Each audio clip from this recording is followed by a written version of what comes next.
This podcast is supported by listeners like you. We're grateful for your tax-deductible donation at newthoughtphilly.org or the link in the episode description. A practical prayer is a prayer that works. These discussions between Reverend Bill Marcioni and Carol Lawrence dive into the details of how it works and how to work it. Reverend Bill is a New Thought minister and the author of Practical Prayer for Real Results. Your new life begins with a new thought. Carol Lawrence is on a spiritual quest, finding the New Thought teaching after decades on the pulpit in 3 different traditional denominations. I've got some questions. Together, they're exploring the philosophy and activities that come together from many of the world's religions to create the practical spirituality that is New Thought.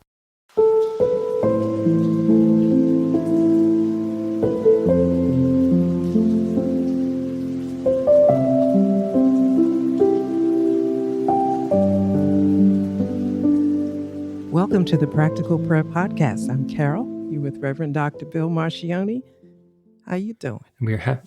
I'm doing well. We're having an experience today because as we are getting ready to do the recording session, we're half an hour behind schedule, and I have been delayed by doctors' offices, traffic, uncooperative people at the Dunkin' Donuts. Just about everything that can get in my way has gotten in my way.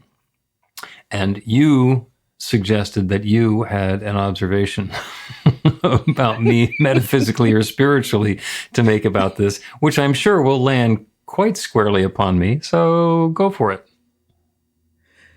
Well, first of all, you're just being way too negative.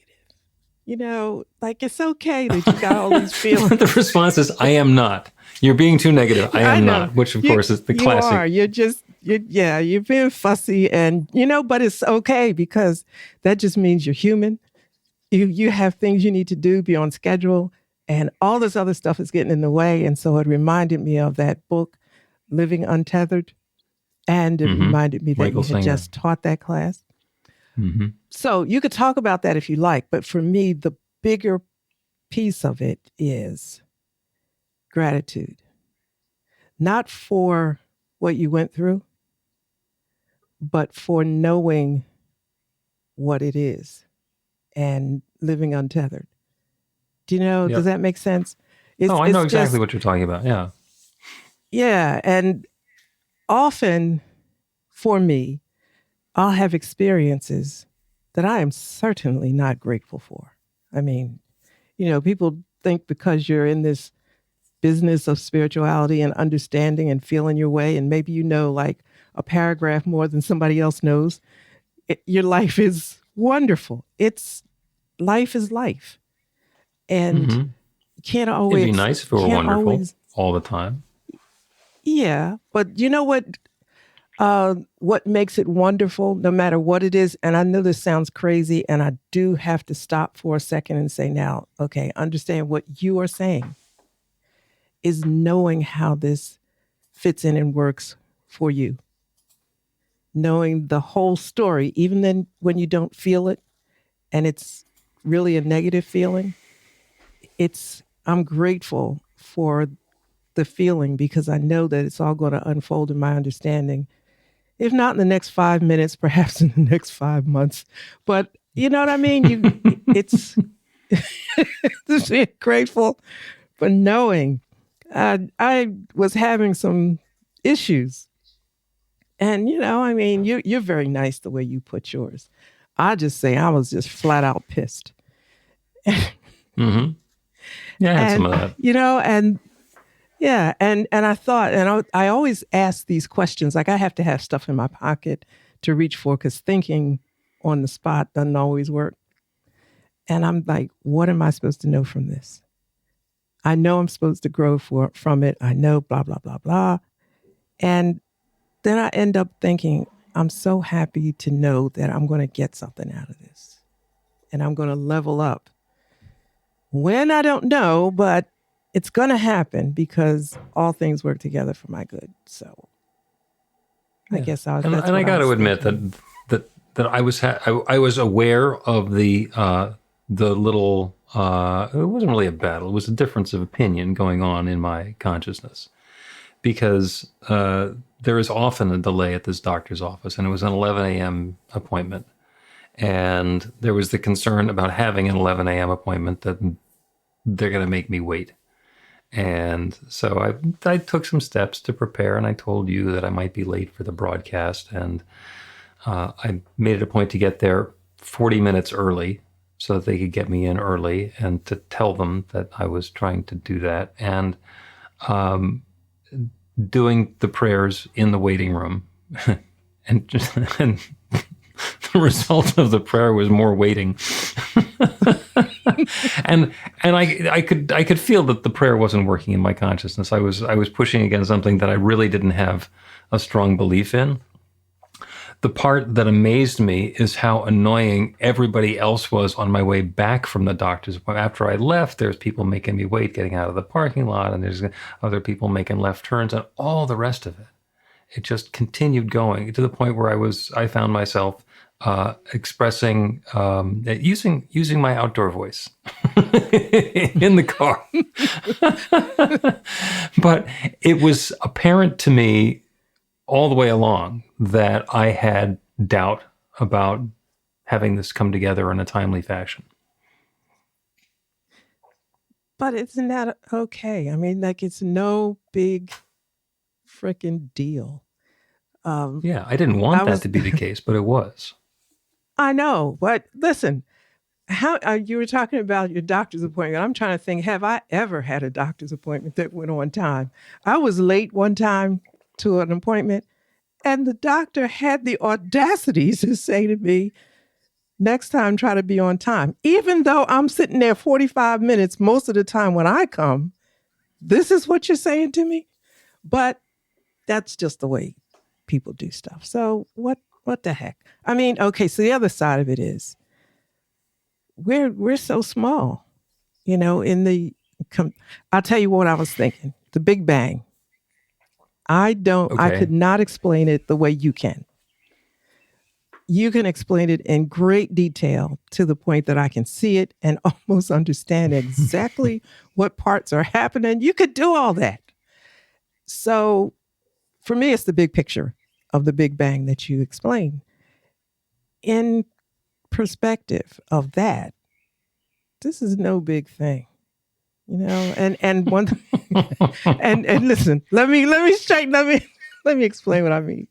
One thing I hate is somebody to psychoanalyze me when I'm going through something, or tell me, help. I hate that. It doesn't. So I'm not trying to do that. I'm just saying that you got here, you let me know in advance, and it didn't go the way you wanted, but it's still great. Like, you're here. No accident. You let me know, I'm cool. I went off and did what I needed to do, and I came back, and now here we are. Mm-hmm. And that, of course, is the reminder, is that we can take ourselves really seriously. And sometimes we are worth taking very seriously. And at other times, it's like, it's going to be okay. It's going to be okay. The sun will come up tomorrow morning, regardless of what happened today. And what can I do to be okay with that? Damn it. We want to... Listen, you got to remember, you are talking to a recovering control freak where everything was measured to the second so that it would be okay. I can't tell you how many times it wasn't okay, but most of the time, as far as I was concerned, it was okay. But the stress involved in making sure, and the agony if it didn't work, it's not worth it. The whole, and what does this all have to do with the Big Bang? It just does. That was such a amazingly in-depth. It's just huge, and that's even not a big word for it. The right word for it. It's just big and huge, and we came out of it. Mm-hmm. That's like really, really deep. We came out of it in a way that nobody would even believe, even when you explain it. But that's it. Right. Now, what about the traffic you were in today? No, come on. You're here. Well, it was annoying, but there was no bang, so that was good. There was a bang that happened back when you talked about it and set off a whole bunch of other stuff. Yeah, there's been Right? continuous echoes of the Big Bang going on and on. The part about the Big Bang that gets me going is not actually the Big Bang, is that right before the Big Bang. It's like, what was that? That How many years ago was divine it? 14 billion, give or take 200 billion. And that's where we I'm started, sorry, right? 200 million. Yeah. 200 million there years ago? well, no, it was 14. I think 14.2 billion is the number, but there are some people who say it's 13.8 billion. So it's 14 billion plus or minus. Yeah, that's a lot of time, right? That's a And long time ago. all of that happened, and somehow here we are. We made it, and for people that think that God was an entity out there and put the whole thing together like in Genesis, that's cool. But Yeah. think about when you say what happened before the bang, if there was God putting it all together, after all that happened, here we are on a podcast. That is so amazing to me. Yeah, that unfolding, that revealing of the divine perfection that shows up as this podcast, as me, as Carol, as everybody who's listening, and also somehow in some inexplicable way showing up as all of the delays and the bad drivers and the inattentive people at the fast food, and all of it is bringing things together in a unified and wonderful way that is pretty much above my pay scale to evaluate. But to appreciate, and let's don't go back past that too quickly, because Yeah, it has to do with gratitude. Yes, people are trying to understand our purpose, why we're here, or what purpose that God had for creating us. And you can ask the question a number of different ways, and your theology is flushed out in the answer. But here's the deal: we're here, show up on this podcast. Somebody's going to hear something that maybe, just maybe, it will help them. If nothing more than the fact that you made it through a crazy morning and didn't say the heck with it. You showed up and something was said. And all of that came through all of those years from the Big Bang and whatever happened before that till now. That's like really crazy amazing. Yeah. You see what I'm getting at? I do see what you're getting at. And let's take a break and then continue the discussion about the possibility of now.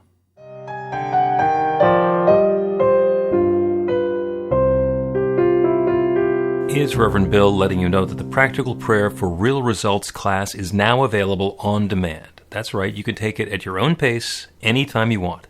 All of the information is at bethelight.com. That's b-the-light.com. You know where to find that stuff. The class is 5 lessons, broken down into 18 modules, and you can take them at whatever pace is comfortable for you. As you work through the process, it starts out with the theory, goes into the practice, there are experiential activities and exercises, and at the end of the program, you will wind up with an understanding of how practical prayer works, and a practical prayer for yourself that will work to create transformation in your life. And as you know, it works for everything. Take a look at the class online at bethelight.com. There's a sample lesson so you can see how the class is going to work for you and then dive in. The great news is it's on sale now. You can register and save $20 off of the regular price. I'm looking forward to seeing you in class.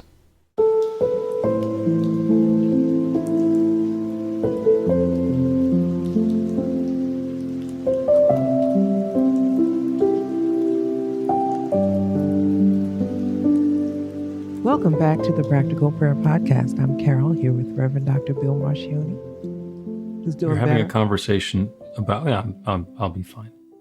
I'll be fine. About things unfolding and everything from the Big Bang going on and on and on into current experience and beyond is that divine presence being revealed, that infinite love unfolding. And as we were talking before, I was thinking about a wonderful song by my friend, the New Thought musician Daniel Nahmod. And when he wrote it, it was completely counter to everything he grew up with. because the lyrics of planting seeds are whatever grows will grow, whatever dies will die, whatever works will work, whatever flies will fly, whatever fails will fail, what's meant to soar will soar. We are planting seeds, nothing more. Now, he grew up as the child of lawyers, very ambitious family, and the control freak nature in him as well. And he says, really? Whatever grows will grow, whatever die will die. That's not me. But he wrote that lyric, and it's true. Because we get to set the intention for the experience that we're going to have, and then we get to let it go. Mm-hmm. And it is in the letting go and embracing the experience that the magic happens. Yeah. There's a little bit of space in there for fear, the letting go. What if this happens or doesn't happen? I remember I went through a period of my, let's say life. I don't know how it sounds like years. I'm not sure it was, but I wouldn't pray, because I was afraid that what I prayed for wouldn't happen, and then I'd be disappointed. And I'd be so disappointed that I wouldn't want to deal with, you know what I mean? So I was afraid, and I thought, well, how does fear and faith line up in this thing? So it comes at us in so many different ways. I resolved it, but that's a story for another time. But, a lot of people get to that place, right? Yeah. Well, and that's what fear and faith. And then there's the fear that my faith won't be upheld, in which case then what I'm fearing is that my faith is no good. And then there's more to fear. So, yeah, let's avoid diving into that rabbit hole. But the thought of doing that by not praying and working on our faith is probably not the best solution. Yeah, not the best, but for me, not speaking for anybody else, it was all I had. Like if this doesn't, I can't take too many more disappointments, kind of deal. And you find your way out of those dark places, but they do happen. And there's no magic way out. But when I think about good unfolding, I'm like, all right, good's unfolding. I'm going to sit here. I'm going to wait for that. I'm not expecting it not to happen, but you said it was going to. So, all right, let's see what's happening here. I think you kind of touched on what's going on a little earlier when you're talking about the Big Bang. Because when I'm sitting there looking at my watch, sitting in the doctor's office, thinking I have an appointment and I want to get onto the podcast and I have to drive home and I'm going through all of that stuff, it's easy to forget that there has been a 14.2 billion year lead up to this moment. And maybe this is setting up something's going to happen that's not just this afternoon. Maybe there's something else that's happening. Maybe the bigger picture is that somebody needed to hear me repeat those lyrics, which I wouldn't have thought of saying in this episode if it hadn't been for the experiences that I've had. Maybe these pieces are coming in a way that it's going to resonate with somebody and bring about an even deeper experience of connection, of love, of goodness unfolding. I don't know. I don't know. Okay, so yes, you do know, because everything matters. Every minute, every experience matters. Nothing is for nothing. Nothing. It may not be that big a deal for you. Suppose you go to bed tonight and you're still like not happy with the day, but the goodness that unfolded is still happening where it was supposed to happen. Maybe you'll know it, maybe you won't. But either it's goodness out there or it isn't. Nothing is for nothing. So like, I want you to note this episode so you can give it to me when I need it. Sometimes when you're late and angry. Yeah. Yeah. Or just angry. Just angry. Well, you've been a minister and a pastor so long that you really hide when you're angry.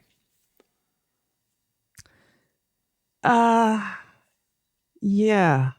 I'm not going to deny that, because that's true. That's part of being able to do the job for while you're in it. I mean, you surely can't step up in the pulpit pissed. So you have to kind of make it not be that way.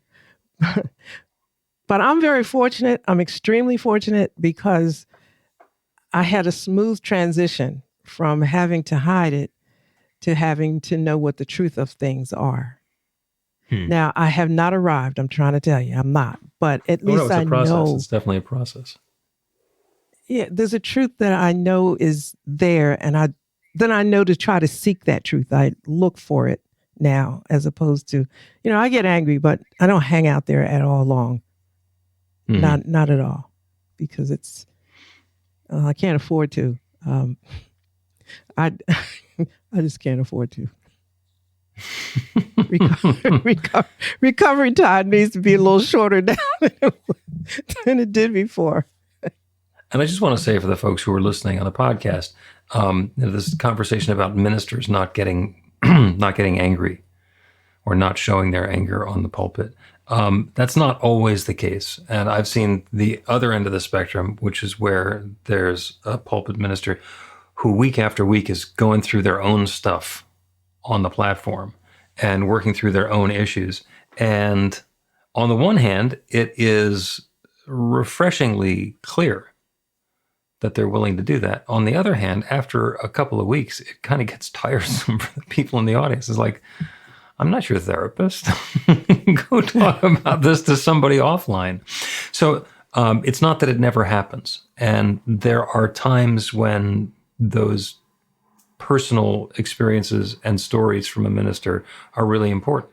So I guess the takeaway for the folks who are listening is listen carefully for the personal stories coming from the minister, especially the ones of their own foibles and fallibilities, because those are real. Absolutely. They are real. And you touched on something else that's near and dear to me. The mindset of stepping into the pulpit. I'm still trying to name that journey, where now men and women are different. And I used to really not like that idea and embrace it very much. But let's say women are nurturers. Let's just say that's the truth for the moment. I was always aware that I felt that the people that were there, God trusted me with their hearts. So whatever I was going through could not possibly come out. It just couldn't, because there were too many people there that needed me another way. Now, true or not, whether that's the right way or not, that was just the way I did it. And I can't say that there were no anger in any of my sermons. I usually found a biblical story to blame it on the character. Yeah, let scripture get angry for you. Yeah, well, yeah, but I think I'm very, very sensitive about, in terms of talking to ministers about the sacred trust, if there is such a thing, of having people be in your sphere for an hour or whatever time it is. You have to be very careful not to harm them.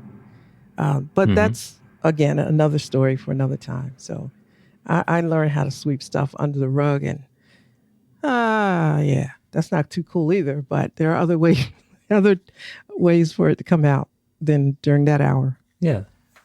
I think actually that is worth pursuing now. And I think that's what the prayer in the next segment is going to be about, is to be a sacred healing presence. And as a pulpit minister, as a pastor, that's kind of part of the job description, but that's not limited to people who are in ministry or therapists or other caregivers. That's something that we all can do. And we can do it for ourselves, and we can do it for the people who are around us, and we can do it for strangers, and we can do it for the person who's just been irritating me because they're not paying attention while I'm trying to put in my order at the Dunkin' Donuts.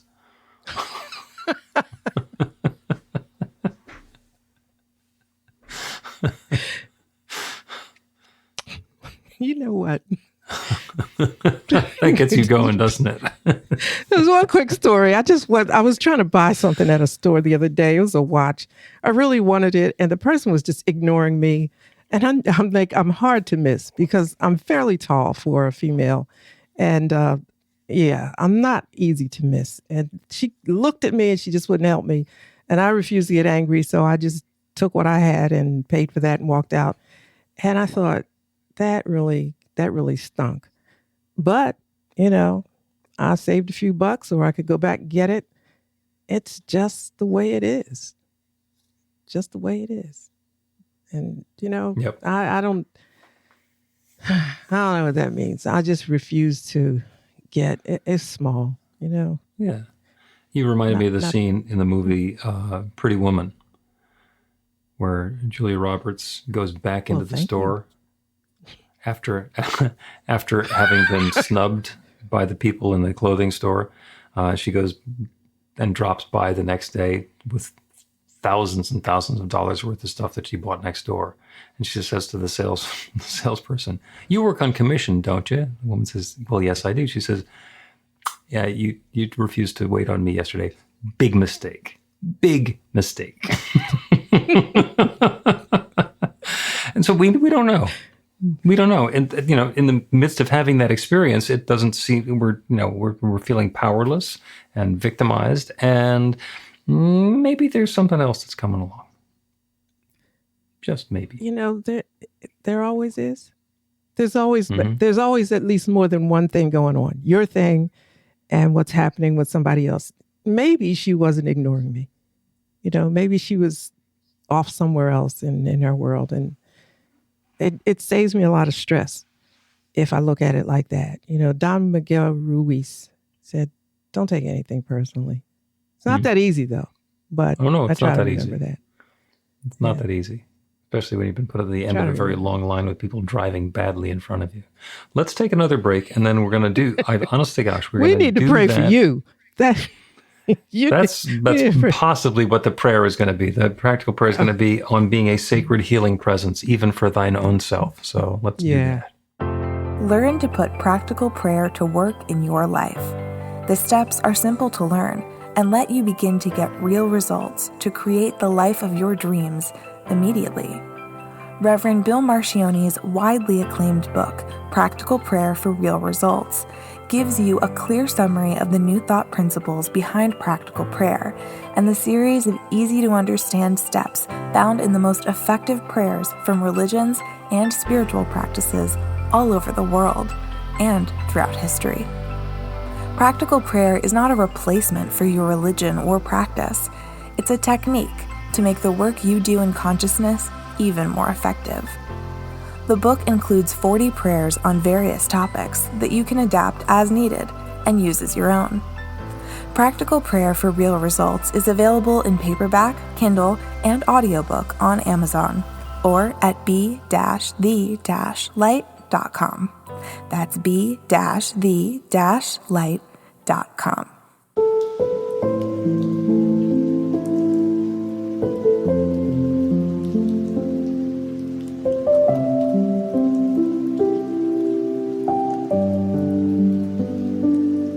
Welcome back to the Practical Prayer Podcast. I'm Carol, Reverend Dr. Bill Marcioni.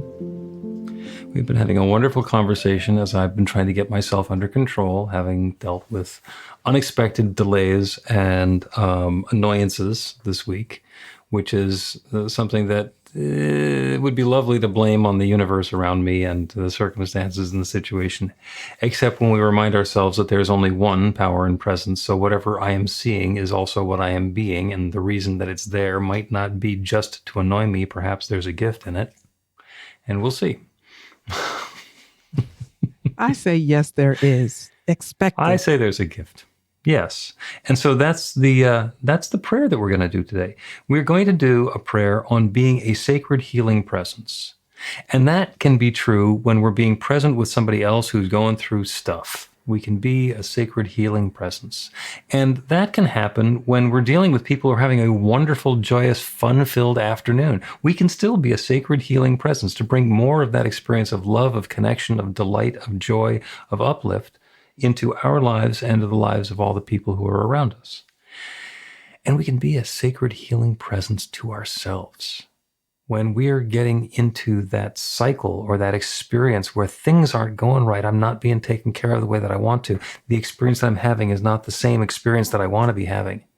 It's so easy to get into anger and annoyance and judgment and criticism and feelings of less than and failure. And we then get to be a sacred healing presence for ourselves. So the way that we do that is we take a breath and then we let it go. That deep breath out is a reminder that we can let go of everything that has happened up until now, so we can be that presence right here and right now. And if we need to, we can do it again. Another breath in and then let go again. And in this case, it's the breathing out, the letting go, the surrendering of becoming present in this moment, at this place, at this time that is so important. Because from that place where we're not attached to the stuff, to the details, to the activities, we can turn our awareness to that infinite creative power, that one divine presence, that one love that shares itself as all of its creation, that shares itself through all of its creation, that shares itself in all of its creation.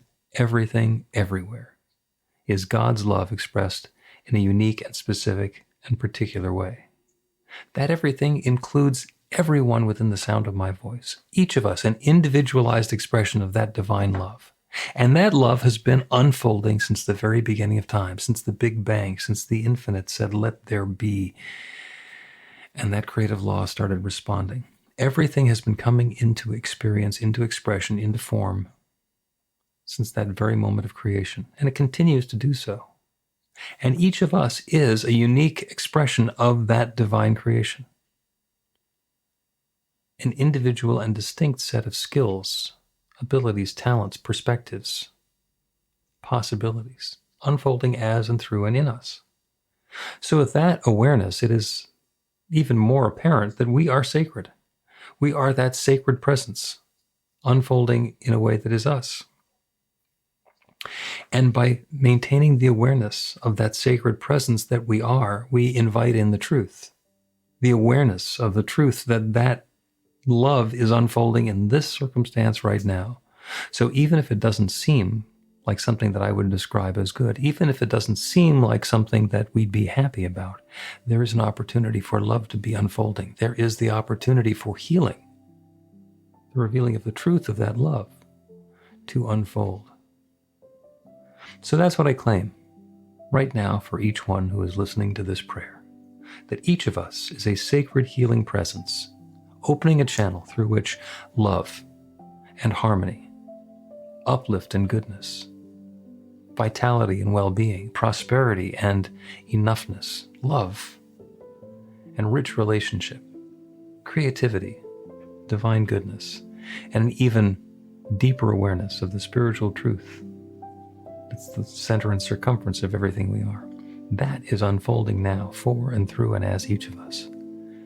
And the good news is there is no power that stands in the way of this. There is nothing other than this. This goodness is here right now as us, and it continues to unfold.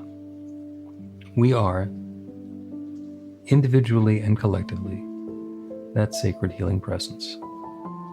And I am grateful for it. And so with this deep feeling of thanks, I speak this word of intention, of an even deeper awareness of that truth of sacred healing presence that we are being revealed for each of us. And I release this word into that creative law that creates everything. And I know without any question whatsoever that it is already creating this experience now. This good is unfolding now.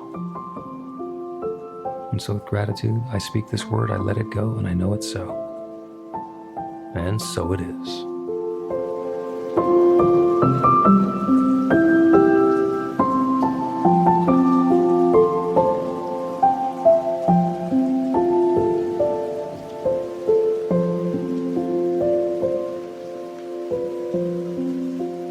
The Practical Prayer Podcast with Reverend Bill Marcioni and Carol Lawrence is a production of BeTheLight.com. be-the-light.com. Where you can find more information about practical prayer for real results. Our theme is by Music of Wisdom.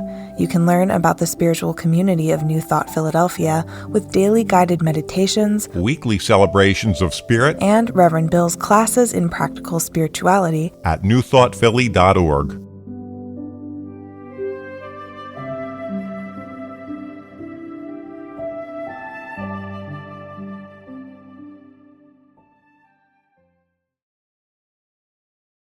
This podcast is supported by listeners like you. We're grateful for your tax-deductible donation at newthoughtphilly.org or the link in the episode description.